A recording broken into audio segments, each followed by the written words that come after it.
Jadi pada suatu malam ketika semua keluarga dari Pak Man ini sedang tidur, mereka semua ini kemudian terbangun karena mendengar suara ledakan yang cukup besar, yang suaranya ini berasal dari atas atau atap rumahnya.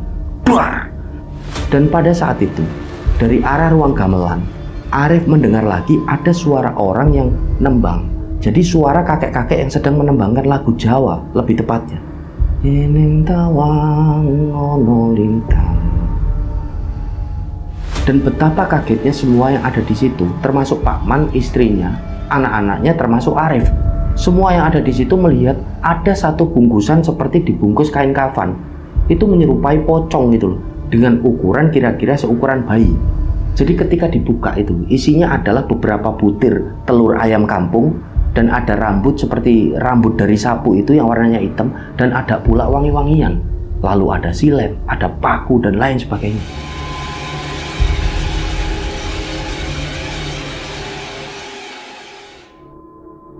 Bismillahirrahmanirrahim. Assalamualaikum warahmatullahi wabarakatuh. Apa kabar rencang semua? Semoga semuanya dalam keadaan sehat, selalu diberikan kelancaran dalam beraktivitas dan juga kelancaran rezeki.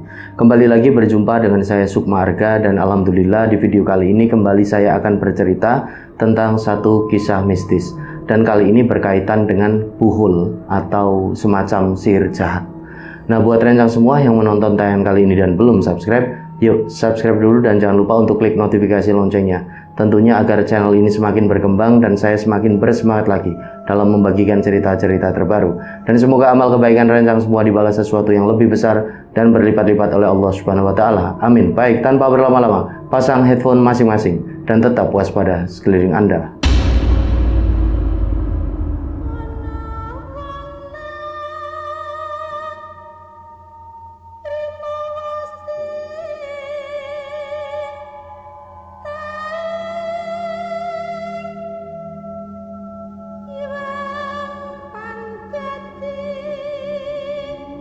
Oke, ada satu cerita yang datang dari salah satu rencang kita yang berdomisili di Solo.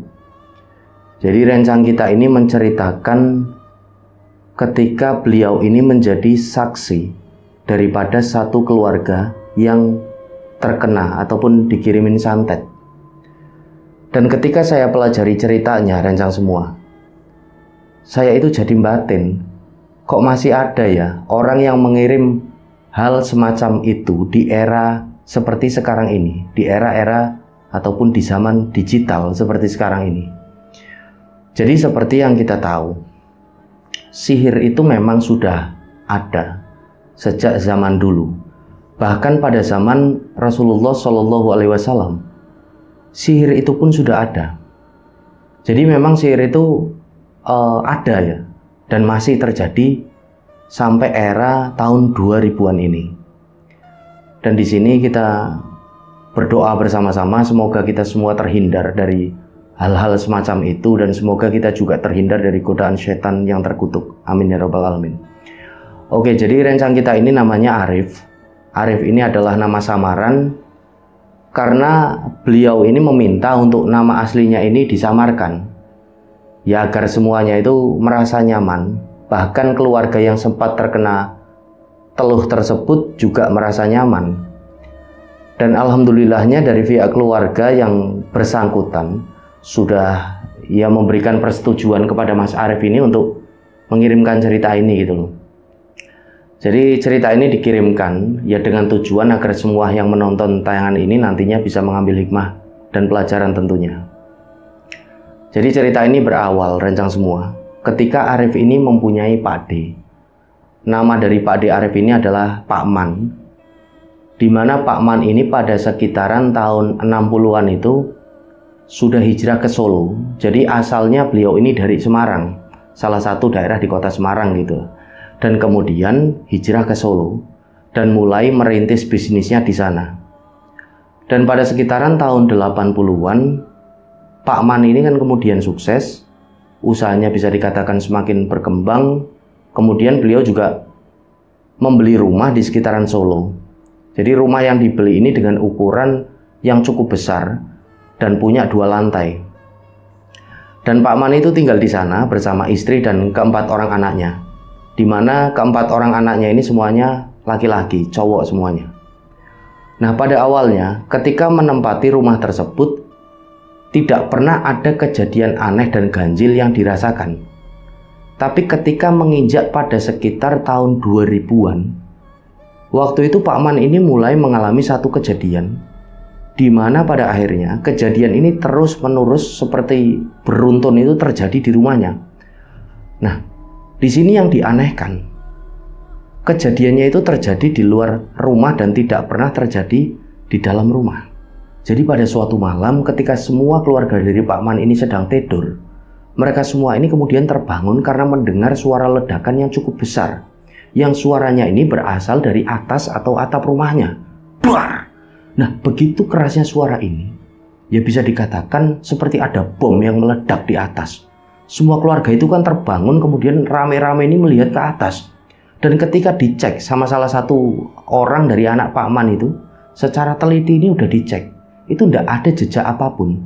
Artinya tidak ada genteng yang rusak, tidak ada bekas-bekas daripada ledakan.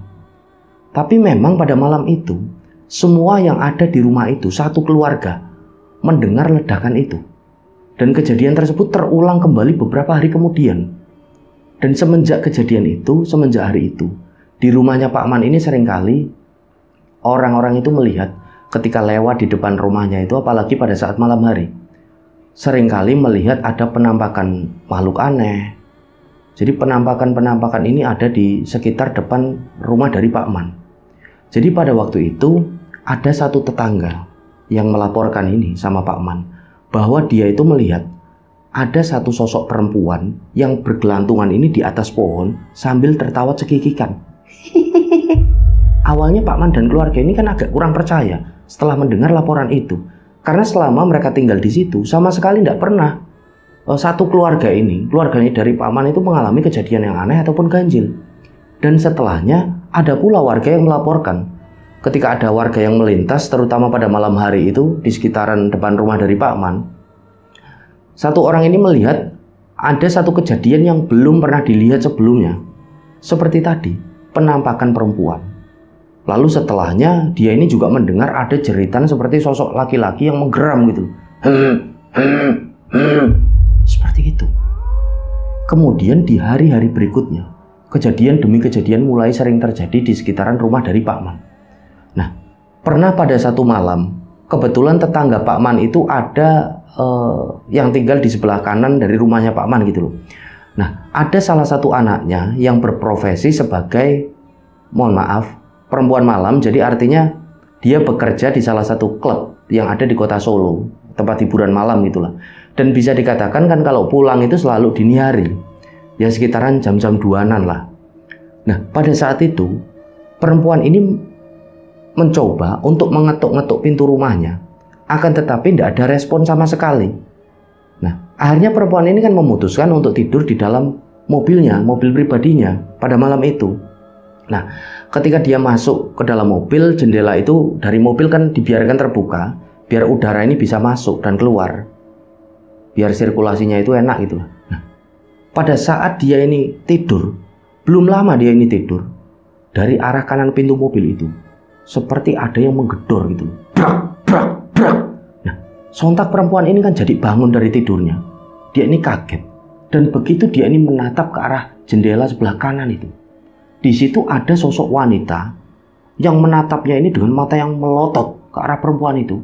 Wajahnya ini nampak udah tidak karu-karuan, rusak gitulah, berantakan. Pokoknya menyeramkan. Nah, pada saat itu perempuan ini kan kemudian langsung menstarter mobilnya dan kemudian pergi dari rumahnya sendiri karena ya itu tadi takut. Lalu di pagi harinya berita ini langsung menyebar ke seluruh kampung bahwa dia, perempuan itu, semalam ditakuti oleh sosok wanita yang berwajah menyeramkan. Lalu ada lagi satu kejadian di mana ada orang-orang yang ketika itu sedang ronda berkeliling kampung. Ada 3 orang. Nah, 3 orang yang sedang ronda ini, mereka melihat ada sosok besar yang seperti duduk di atas pagar depan rumahnya Pak Man dengan ukuran tubuhnya sangat besar. Nah, awalnya 3 orang ini cuma kaget gitu loh, dari kejauhan. Samar-samar mereka itu melihat itu kayak orang tapi kok kayak binatang. Kemudian 3 orang ini kan terus mendekat. Ternyata setelah dekat ini, itu adalah sosok besar itu. Matanya melotot, berwarna merah menyala, dan kemudian sosok itu menggeram. Mereka bertiga ini akhirnya lari tunggang langgang gitu kan, karena melihat sosok besar yang menurut pengakuan dari mereka itu, sosok itu adalah setengah manusia, setengah hewan. Jadi bulu-bulunya ini hitam semua. Dan keesokan harinya, berita tersebut menyebar lagi ke seluruh kampung. Nah, karena semakin banyak kejadian-kejadian aneh terjadi di depan rumahnya, rumah dari Pak Man itu, akhirnya beliau ini kan berpikir, ini ada apa ya dengan rumah ini? Padahal ketika dari dulu saya menempati rumah ini sekitar dari tahun 80-an sampai menjelang 2000-an itu tidak pernah ada terjadi kejadian ganjil ataupun aneh. Tapi ketika menginjak tahun 2000-an, ketika bisnisnya daripada Pak Man ini semakin berkembang, semakin sukses, kok begitu banyak hal-hal atau keganjilan yang beliau ini alami. Nah, singkat cerita, pada suatu malam ada satu orang anaknya Pak Man yang sudah menginjak bangku kuliah, mengajak beberapa orang teman kuliahnya ini untuk menginap di rumah itu. Dan kemudian karena kamarnya itu tidak cukup gitu kan, kamar dari anaknya Pak Man itu tidak cukup untuk menampung semua temannya, kemudian mereka menggunakan lantai 2, di mana di lantai 2 ini terdapat seperangkat alat gamelan di situ.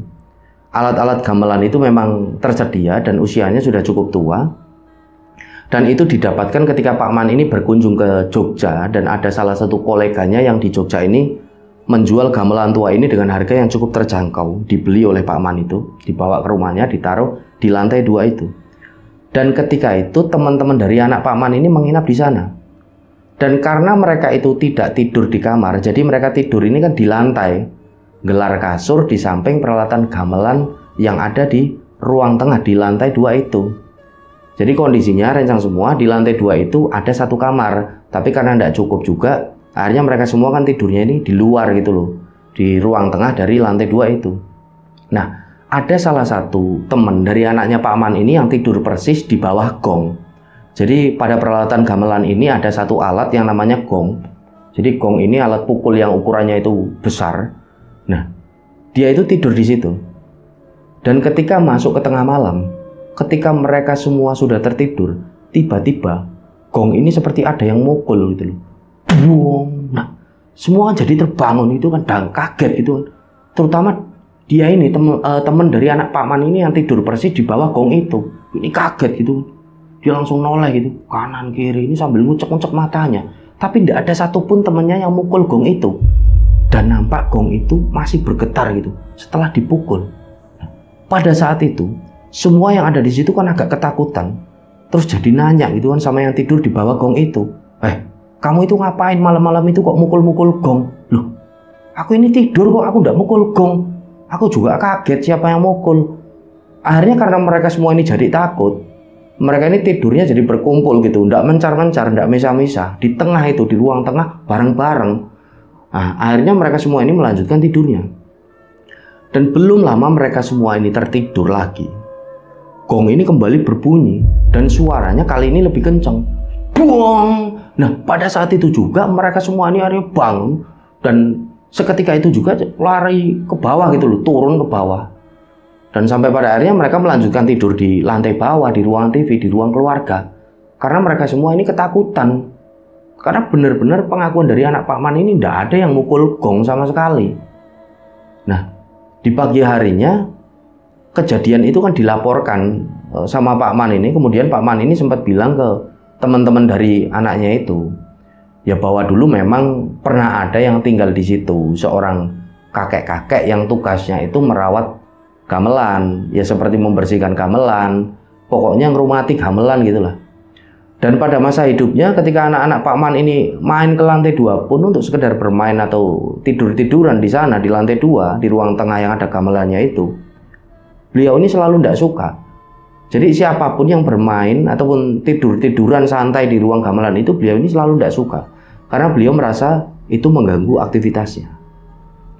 Nah, sepeninggal dari orang itu, ketika beliau sudah meninggal, ya memang tidak pernah ada gangguan apapun. Tapi ketika ada yang tidur di sana, di ruangan gamelan tersebut atau sekedar menghabiskan waktu di ruangan gamelan itu, pasti selalu ada gangguan aneh. Gamelan ini berbunyi dengan sendirinya, atau tiba-tiba ada yang mukul, atau tiba-tiba ada bau yang tidak sedap. Pokoknya kejadian yang aneh-aneh di lantai 2 itu.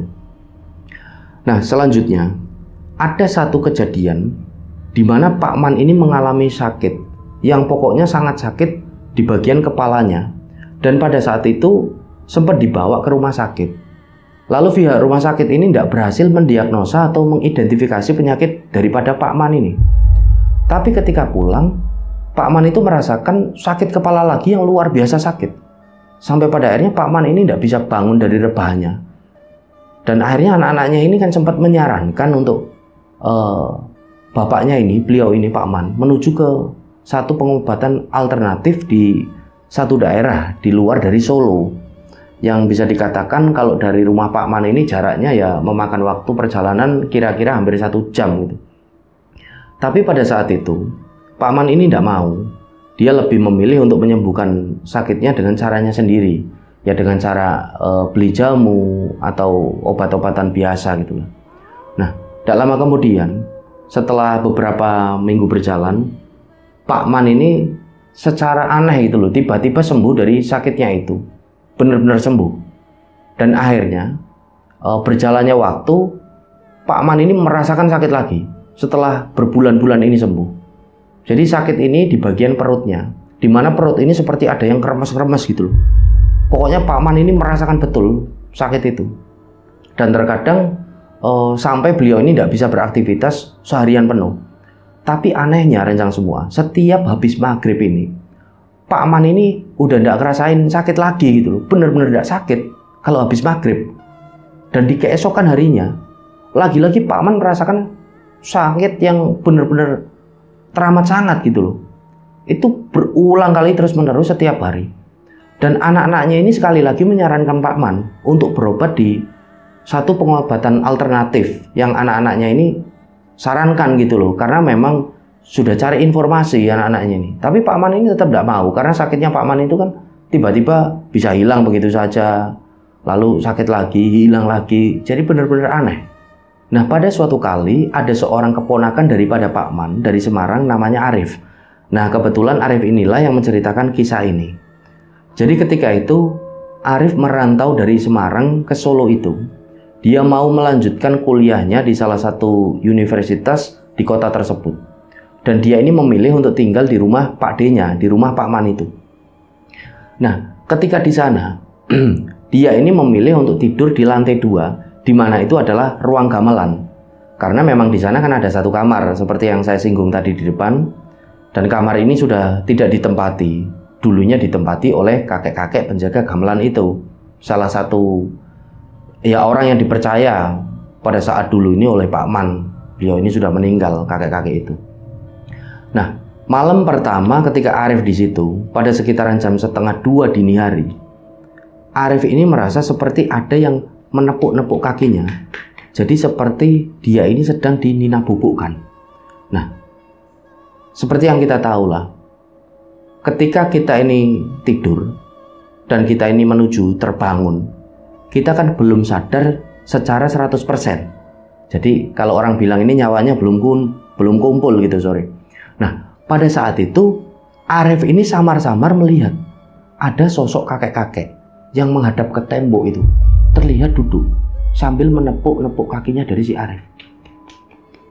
Nah, akhirnya karena Arif ini tahu ini bukan manusia, tapi sosok dari dimensi lain mungkin, Arif ini jadi bertanya, "Mbah, jenengan iku sinten? Simbah tesih napa teng mriki? Ojo ganggu yo, Mbah. Kula mboten ganggu." Nah, pada saat Arif selesai berucap seperti itu, sosok tersebut tiba-tiba berdiri dan keluar dari kamar itu. Dan yang bikin Arif ini agak kaget, sosok tersebut keluar dengan cara menembus pintu kamar tanpa membuka pintu itu. Tapi karena Arif ini tidak takut dengan hal-hal seperti itu, kemudian ya dia dengan biasa saja melanjutkan tidurnya. Dia kembali berdoa dan tidur. Dan keesokan paginya dia ceritakan kepada Pak D-nya itu, Pak Man, dan sepupu-sepupunya ketika lagi sarapan bahwa semalam dia melihat sosok kakek-kakek. dengan pakaian ini lurik vertikal gitu, berwarna coklat hitam, dan celananya itu kain berwarna hitam juga. Beliau ini, kakek-kakek itu sempat menepuk-nepuk kakinya gitu. Nah, di malam harinya, ketika Arif kembali tidur di kamar itu pada tengah malam, Arif ini mendengar ada suara gamelan yang sedang dimainkan. Ada satu alat yang namanya bonang pada saat itu sedang dimainkan dengan pelan-pelan. Nah, Arif ini kan agak kaget ya. Dia ini mikir, ini siapa yang main bonang di tengah malam seperti ini? Nah, ketika Arif ini membuka pintu dan langsung menghadap ke arah ruangan gamelan, tiba-tiba suara bonang itu tidak terdengar lagi, senyap, gitu aja. Nah, akhirnya Arif ini kan kembali menutup pintu, dia kembali rebahan melanjutkan tidurnya. Dan pada saat itu, dari arah ruang gamelan, Arif mendengar lagi ada suara orang yang nembang. Jadi suara kakek-kakek yang sedang menembangkan lagu Jawa, lebih tepatnya. Eneng tawang ono lintang cahayu. Dia, Arif ini mendengar jelas-jelas. Walaupun itu tidak keras, samar-samar, tapi jelas sekali itu adalah suara kakek-kakek yang nembang lagu Jawa. Nah, suara ini memang berasal dari ruang gamelan itu. Kembali kan, Arif ini membuka pintu kamar, menghadap ke arah ruang gamelan itu. Ternyata sunyi sepi, tidak ada siapapun, tidak ada apapun, tidak ada aktivitas, tidak terdengar suara apa-apa lagi. Sunyi sekali. Nah, Arif ini akhirnya kembali melanjutkan tidurnya sampai di keesokan harinya. Nah, setelahnya hari pun berlalu. Ketika Pak Man ini mengalami sakit di bagian kakinya, dimana ketika itu kakinya itu seperti kesemutan, tapi kesemutan yang parah gitu, yang teramat sangat, sampai membuat beliau ini tidak bisa jalan. Jadi berhari-hari Pak Man itu jalannya dengan kaki yang terseret gitu loh. Nah, lagi-lagi anak-anaknya dari Pak Man ini kan menyarankan untuk berobat ke pengobatan alternatif aja. Pak, berobat aja ke pengobatan alternatif lah. Tapi pada waktu itu Pak Man ini belum juga mau. Nah, ketika Arif ini mendengar usulan dari anak-anaknya Pak Man itu, kemudian dia ini juga memberi motivasi kan kepada Pak Man, kepada Pak D-nya itu. Tidak apa-apa Pak D, lebih baik ya Pak D berobat aja. Barangkali siapa tahu nanti bisa sembuh dan tidak ngerasain sakit-sakitan lagi. Nah, akhirnya dengan dorongan Arif, Pak Man pun nurut. Dan mereka ini akhirnya bersama-sama menuju ke satu pengobatan alternatif yang dimaksud oleh anak-anaknya Pak Man. Mereka pun berangkat pakai mobil itu bareng-bareng, istrinya Pak Man juga ikut. Dan sekitar 1 jam perjalanan dari kota Solo, sampailah mereka, dan ternyata yang didatangi ini adalah seorang ustadz. Di mana ustadz ini terkenal di daerahnya itu ya sering mengobati orang-orang yang sakit. Dan beliau ini adalah seorang alim ulama dan seringkali tidak mau dibayar. Nah, pada saat Pak Man ini datang, ustadz ini langsung melihat dan kaget ke arahnya Pak Man gitu. Astagfirullahaladzim. Monggo Pak, pinara. Silahkan duduk Pak, silahkan duduk. Mereka semua dipersilahkan duduk, dan tiba-tiba ustadz ini berucap, ya Allah Pak, Bapak ini ada yang tidak suka. Dan orang yang tidak suka dengan Bapak ini berniat jahat ke Bapak dan ingin menghancurkan keluarga Bapak. Pak Man dan semuanya ini agak kaget. Ini orang tahu. Nuwun sewu Pak, kalau saya boleh tahu, ini bener ndak? Kalau di belakang garasi rumah panjenengan itu ada kamar gitu. Kamar itu ada toilet di dalamnya. Bener Pak? Nah, di situ Pak Man, istrinya, Arif, anak-anaknya ini kan kaget, kok bisa tahu Ustadz ini kalau di belakang rumahnya itu ada satu kamar yang ada toilet di dalamnya. Dan pada waktu itu Pak Man ini kan menjawab, oh nggih Pak, iya Pak, betul. Itu ada kamar di belakang situ Pak, ada toiletnya di dalam. Lah memangnya kenapa Pak? Nggih ngapunten nggih Pak, ini analisa saya saja. Ini ada yang berniat jahat dengan Bapak, ya dengan menaruh buhul di sekitaran situ. Nah, Pak Man ini kan akhirnya bertanya, memangnya buhul itu apa Pak Ustadz? Buhul itu ya semacam santet Pak, yang sengaja ditanam di rumahnya Bapak. Semua yang ada di situ ini kaget gitu. Nah, begini saja Pak, insya Allah nanti kalau ada kesempatan dalam waktu dekat ini, saya akan langsung ke sana. Nah, pada waktu itu di sana Pak Man ini cuma dipegang kakinya itu, Lalu ya seperti diusap-usap dengan air dan kemudian didoakan. Setelahnya Pak Man itu tidak merasakan sakit lagi dan akhirnya mereka semua pulang ke rumah. Singkat cerita, setelah 1 minggu kemudian Pak Ustadz ini datang dan langsung menuju ke kamar yang dimaksud, yang ada di belakang, yang ada toiletnya di dalam. Dan kemudian Ustadz ini berucap, "Ini Pak, kamarnya. Saya merasa di sini ada yang berniat jahat dan menyimpan, menanam buhul itu di sini, di kamar ini." Nah, di kamar tersebut dari tahun 80-an rencang semua, ketika Pak Man membeli rumah itu, ya kamar itu cuma ditempati oleh salah seorang pembantu aja. Jadi semua keluarga dari Pak Man itu kan bingung. Lalu kalau ada buhul di sini, siapa yang nanam di sini? Apa mungkin pembantu mereka dulu? Ya enggak mungkin lah.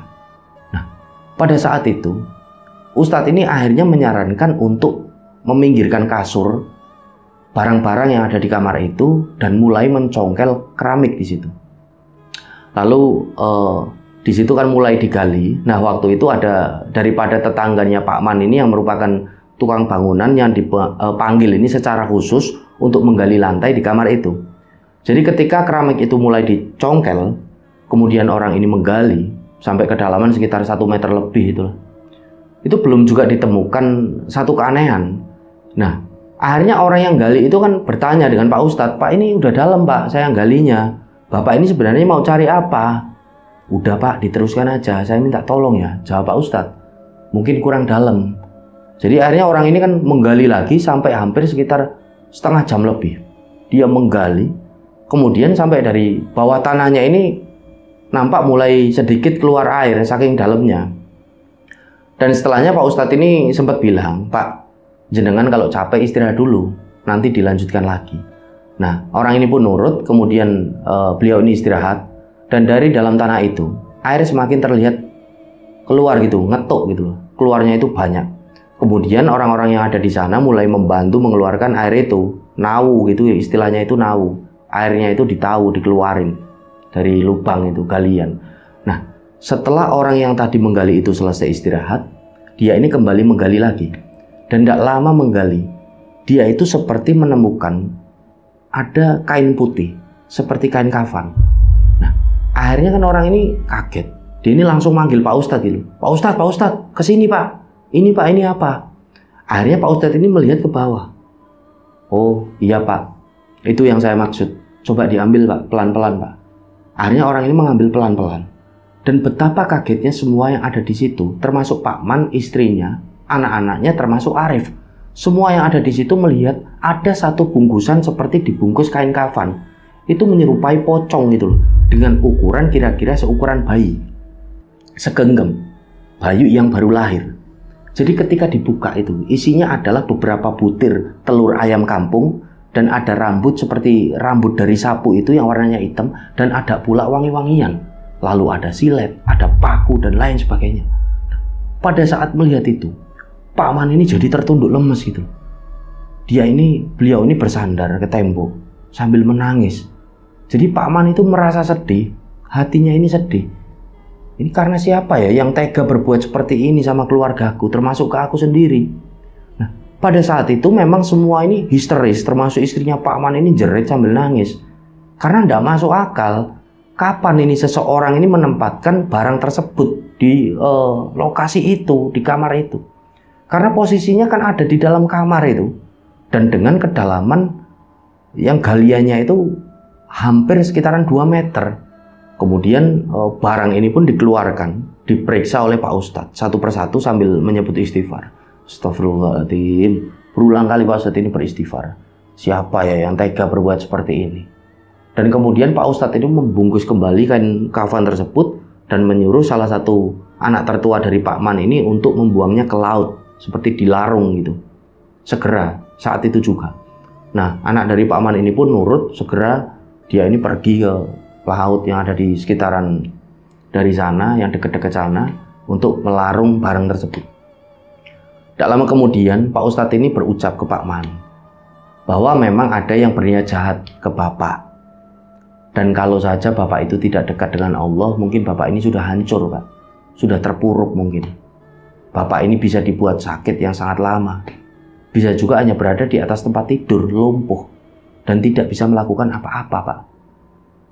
Tapi memang karena mungkin, ya semua orang juga tahu kalau Bapak ini sangat terkenal oleh warga kampung, ya sering bersedekah, selalu menjaga sholat, dan bangun di tengah malam untuk tahajud.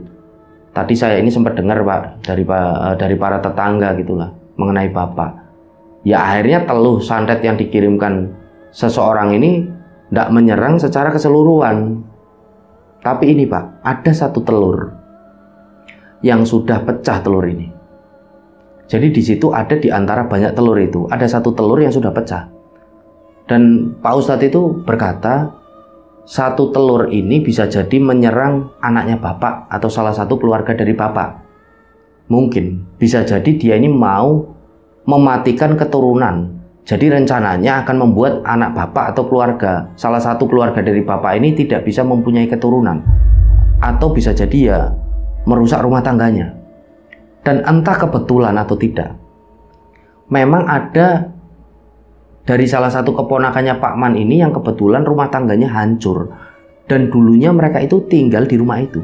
Dan ketika menikah juga sempat tinggal di situ. Dan beberapa tahun kemudian mereka itu bercerai, dan sampai hari ini belum juga diberi keturunan. Salah satu di antara mereka itu.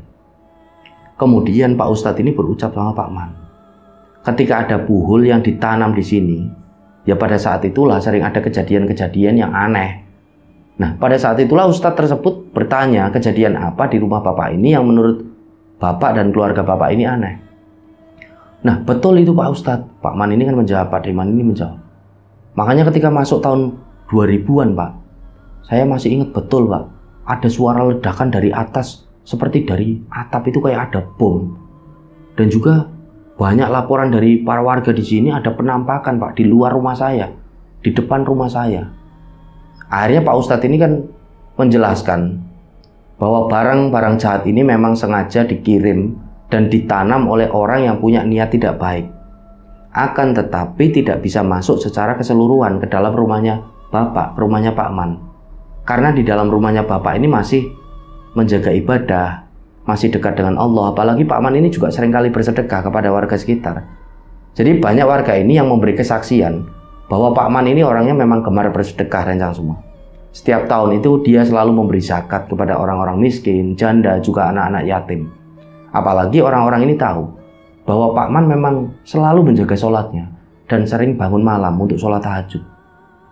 Nah, itulah kenapa banyak penampakan-penampakan yang terjadi. Iblis-iblis itu, setan, akan tetapi di luar rumahnya Pak Man, tidak bisa masuk ke dalam rumah. Nah, kejadian itu bisa menjadi pelajaran bagi semua, terutama keluarga Pak Man, bahwa ternyata tidak semua rekan bisnis itu baik. Jadi ternyata yang mengirimkan santet ini, sihir ini adalah rekan bisnisnya sendiri. Jadi ketika setelah beberapa hari barang ini dilarung ke laut, dibuang ke laut, buhul itu, ada orang yang datang, seorang perempuan, dan beliau tiba-tiba meminta maaf karena sudah melakukan hal tersebut, mengirimkan santet tersebut kepada Pak Man.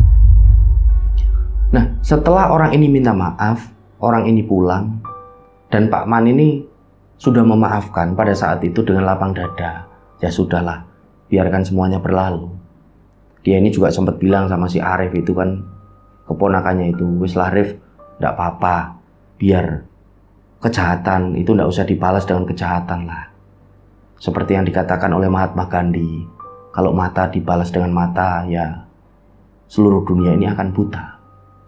Akhirnya beberapa bulan kemudian, ada kabar bahwa perempuan itu menderita sakit parah dan bisa dikatakan kalau penyakitnya itu tidak dapat disembuhkan di rumah sakit manapun. Dan sampai hari ini perempuan itu belum bisa meninggal, rencang semua. Kalau kata orang Jawa itu mengalami sakit kembang ambil. Jadi dia itu cuma bisa tertidur di atas tempat tidur selama bertahun-tahun tanpa bisa sembuh dan susah untuk meninggal. Nah, kisah ini perlu dijadikan pelajaran. Mungkin kisah yang saya ceritakan ini tidak banyak teror seremnya ya, tapi di sini kita semua bisa ambil kesimpulan. Ketika seseorang dekat dengan Tuhan, atau juga dia seringkali memberi sedekah kepada fakir miskin, janda, kepada anak yatim, insya Allah orang ini akan terhindar dari musibah. Hal ini pun sudah dialami oleh Pak Man sendiri dan dibuktikan oleh Pak Man sendiri. bahwa kalau saja Pak Man itu tidak dekat dengan Tuhannya, seandainya dia tidak sering memberikan sedekah, mungkin saja Pak Man itu sudah menjadi korban atas teluh ini, santet ini, sihir yang kejam ini. Nah, kisah ini bisa diambil hikmah dan pelajaran oleh kita semua bahwa pagar gaib yang paling mujarab adalah kedekatan kita dengan Allah Subhanahu wa Ta'ala, dan tidak ada pencegahan musibah yang lebih mujarab selain bersedekah. Jadi semoga kisah ini bisa diambil hikmah dan bisa diambil pelajaran oleh kita semua. Mohon maaf kalau ada salah-salah kata. Terima kasih. Saya Sukma Arga pamit undur diri. Wassalamualaikum warahmatullahi wabarakatuh.